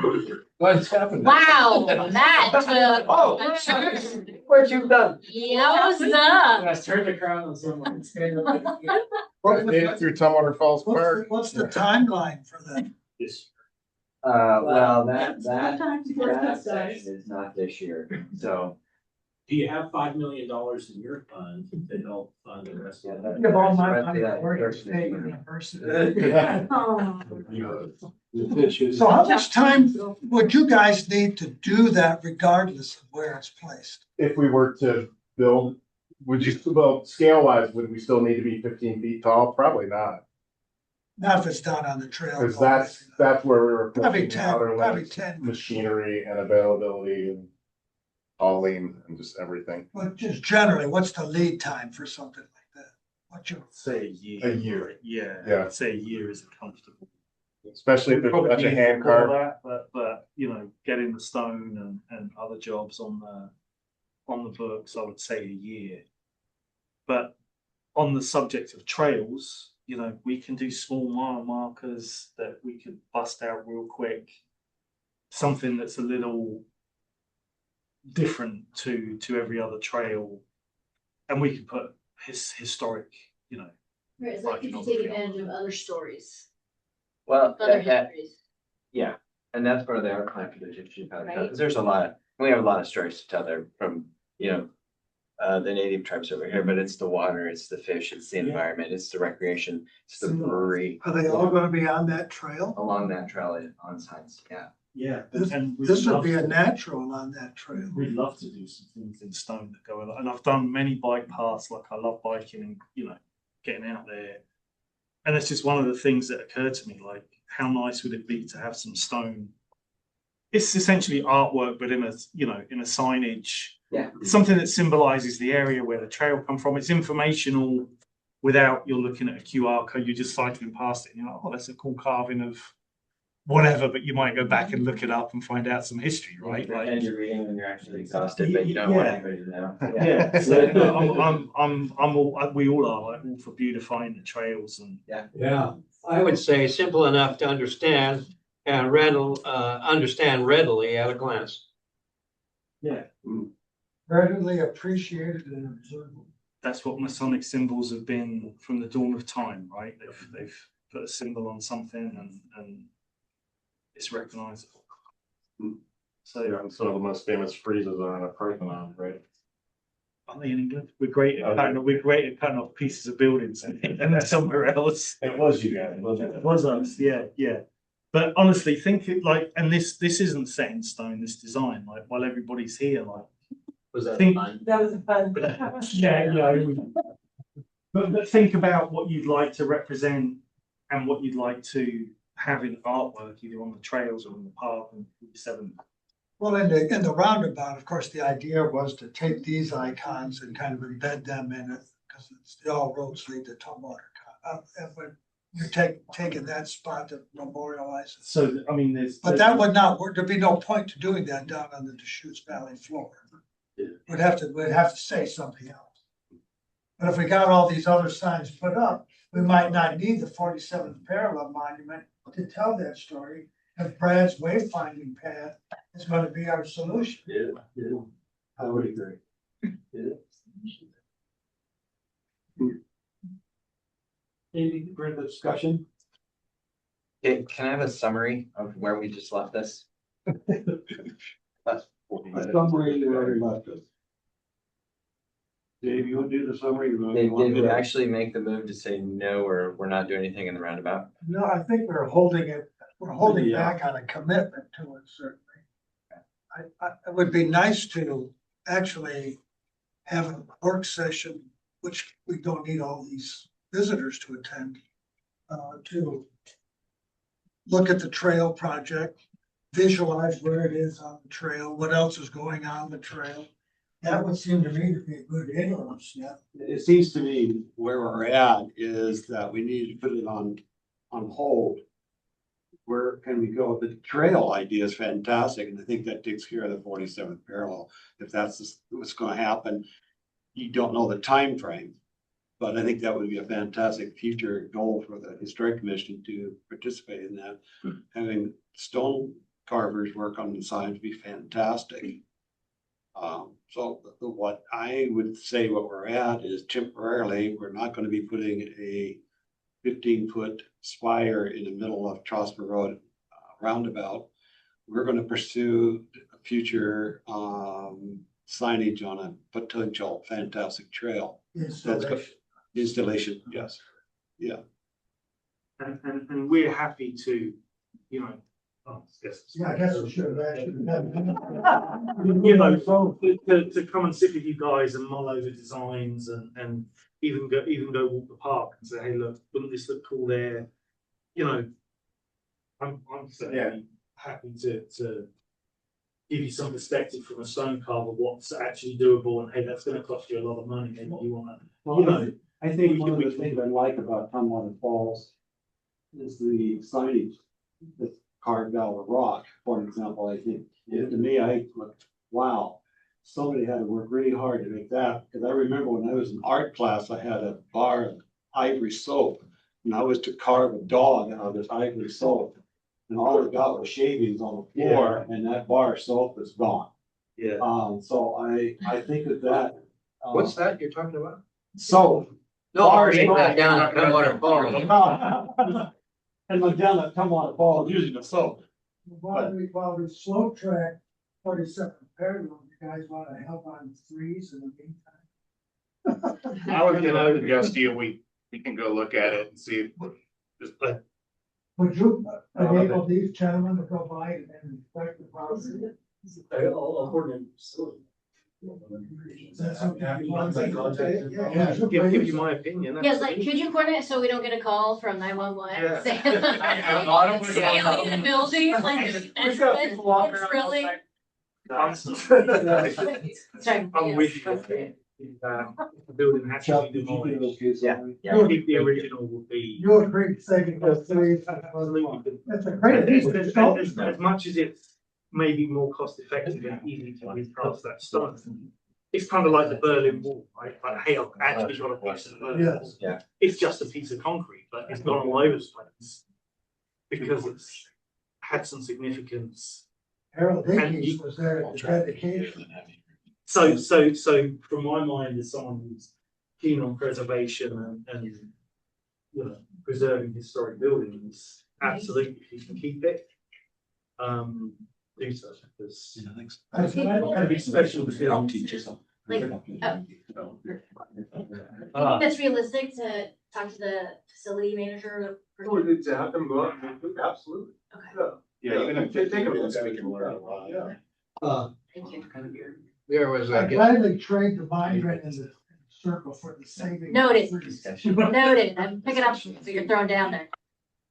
Pioneer Masonry Restoration out of Seattle. Has worked on the Capitol building for years and years on cleaning it, and repairing it. Pioneer Mason. Yeah, and they are more than experienced than you can imagine. And they might be a consultant to look at that, bridge. Good idea. Thank you.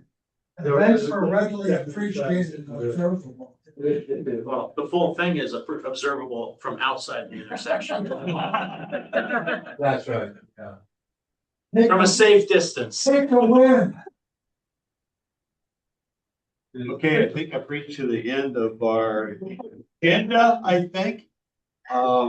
Any further comments? I will say, probably by our next meeting, we're gonna move this commission to our offices, the Parks and Rec office. On Airport Court, so a little better setup. Off of historic highway 99. Yes. And a little better TV setup, I think, so, stay tuned for that.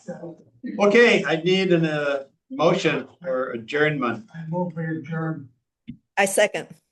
Been moved and seconded to adjourn the meeting. All in favor, say aye. Aye. Opposed? Thank you for coming, and especially all of you people. Yeah, that thank came. you. I'm gonna see you back. When are you coming back? Oh, May 1st. May 1st. Okay. Chuck, is it possible that I could get electronic copies of the presentations?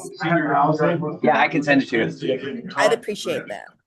Okay, thank you. After being chair for 28 years, all of you talk. But anyway.